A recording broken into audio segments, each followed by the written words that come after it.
These are notes from Elham's Math 60 for Monday, May the 4th, section 10.1, page 867. Chapter 10 is the last chapter of the entire book. We're doing something called Conic Sections, C-O-N-I-C sections. You don't have to memorize that. We're taking some shapes. Today we're going to learn about the circle. We're also reviewing a little bit of the parabola here. We've already done parabolas, but we're now doing circles. The other shapes we'll be doing are ellipses. You'll get that tomorrow. And it's 10.2. And then something called hyperbolas, that's section 10.3. Okay, first we have the equation of a circle. If the circle is centered at the point h comma k, I'll use C for center, h comma k is the center, and the radius is r, this is called the equation of the circle. X minus h squared plus y minus k squared is equal to r squared. So if they give you this equation, you can just read off the center, h comma k. Notice the signs change. It's almost as if to say, what number would you plug in to make this 0? What number would I plug in to make this 0? It may not make sense right now, but hopefully it will when I show you some examples. And the number on the right hand side is not the radius. This is the square of the radius. So you would have to take the square root of this number to get the actual radius. Here's a simple example, number 15. It says x squared plus y squared equals 9. Well, that doesn't quite look like that, but you can pretend it's x minus 0 squared plus y minus 0 squared, which means the center is the origin. So if you ever get an equation that just says x squared plus y squared equals blah, blah, blah, then the center is at the origin, 0, 0. And the radius, again, is not this number, it's the square root of this number. This is r squared, so it's equal to 3. So the graph, I start at the origin, and I go 3 to the left, 3 to the right, 3 up, and 3 down, and then just draw myself my circle. Problem 19 better illustrates the equation over here. X plus 3 squared plus y minus 1 squared equals 16. So this one is not centered at the origin. To find the center, there's a couple things you can say. You can say, what number do I plug in that makes this expression 0? That would be negative 3. What number would I plug in to make this expression 0? That would be positive 1. Or another easy way to do it is just change this sign and change this sign. So the center is at negative 3 and 1. Okay, and the radius is the square root of 16, which is 4. So I go to the point negative 3, 1, which is over here. Then I go 4 every direction, 4 to the left, 4 to the right, 4 up, 4 down, and just draw myself a circle. Okay, 23, you're given that the center is the origin and the radius of 1. Come up with the equation.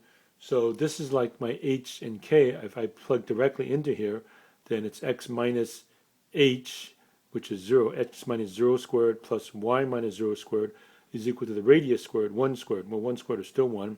That's the same as x squared, and that's the same as y squared. So x squared plus y squared equals 1. So center of the origin, I just go 1 to the left, 1 to the right, 1 up, 1 down, draw it. And there's my equation. So x squared plus y squared equals 1. This problem's finished, but I'll just dig a little bit deeper. This is sometimes called the unit circle. If you were to take trig later on, which is Math 95, you'll hear a lot about the so-called unit circle. And what is a unit circle? It's a circle centered at the origin with a radius of 1. Okay, here's problem 27. Write the equation with a center at negative 2, 6, and a radius of 12. So this is my h, this is my k, like over here. So you go x minus h, so x minus negative 2 squared plus y minus 6 squared is equal to the radius squared, which is 12 squared. And of course you have a double negative here, so that's x plus 2 squared plus y minus 6 squared equals 144. So all they ask you to do is write the equation and double check by going backwards. What's the center? The center is negative 2, 6. Again, you can just change these signs, negative 2, 6. And the radius is the square root of 144, which we know is 12. 31, don't get confused by giving us a fraction. You just do the same thing. Okay, so the center is 2/3 negative 7/8, no big deal. R is radical 2. Fortunately, you have to square it anyway, and radical 2 squared is just 2. In other words, it's the square root of 2 squared. So you go x minus this, x minus 2/3 squared, plus y minus this, that's y minus a minus 7/8, that's y plus 7/8 squared, is equal to 2. 33, center as the origin, 0, 0, that's the best place you can get it. The only tricky thing here is they give you the diameter is 4 radical 2. So if that's a diameter, the radius is half of that, so half of 4 radical 2 is 2 radical 2. then you just do the same thing. So that's the radius, so you're supposed to square the radius according to this. So 2 radical 2 squared is 4, radical 2 squared is 2, 4 times 2 is 8. So center is the origin, means x squared plus y squared. If you want to go formally by what we have here, it's x minus 0 squared plus y minus 0 squared, but x minus 0 is just x, y minus 0 is just y. So x squared plus y squared equals 8. 35 is a little bit harder because we have to complete the square once again.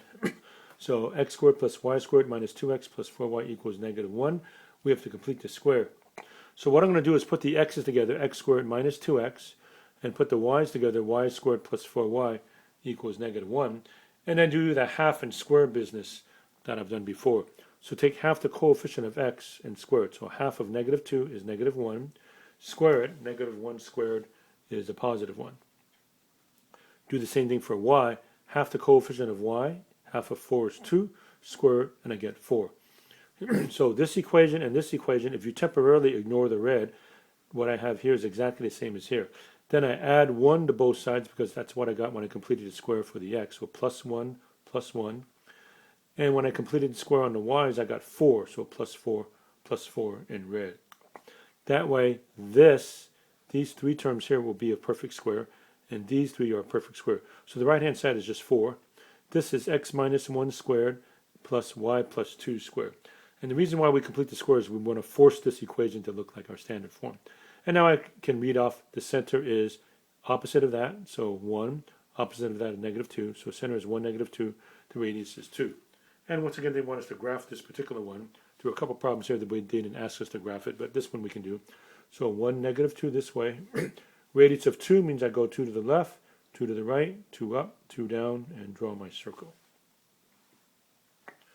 All right, then 39 and 41, we just review an old graph, the parabola. So if you have y equals, let's say, ax squared plus bx plus c, we might recall that's a parabola, either opening up or down. So we're supposed to put it in vertex form and graph it. Right, so we will complete the square on this again. So first, I have to factor out the leading coefficient of 2. So whatever's in front of the x squared, factor it out. 2 times x squared minus 2x plus 5. Notice if I distribute this back, I get 2x squared minus 4x. Now I complete the square. Half the coefficient of x and squared. Half of negative 2 is negative 1. Negative 1 squared is 1. So completing the square is plus 1. But in this particular case, when I write plus 1, I'm really adding 2. 2 times 1 is 2. And I'm doing everything on the right-hand side, so this time to balance it, when I add it 2, I have to immediately subtract 2. So that way I've added 0. So now factoring, I get 2 times x minus 1 squared plus 3. So this is the vertex form. You can read the vertex right off as 1, 3. You might recall we did something like that before.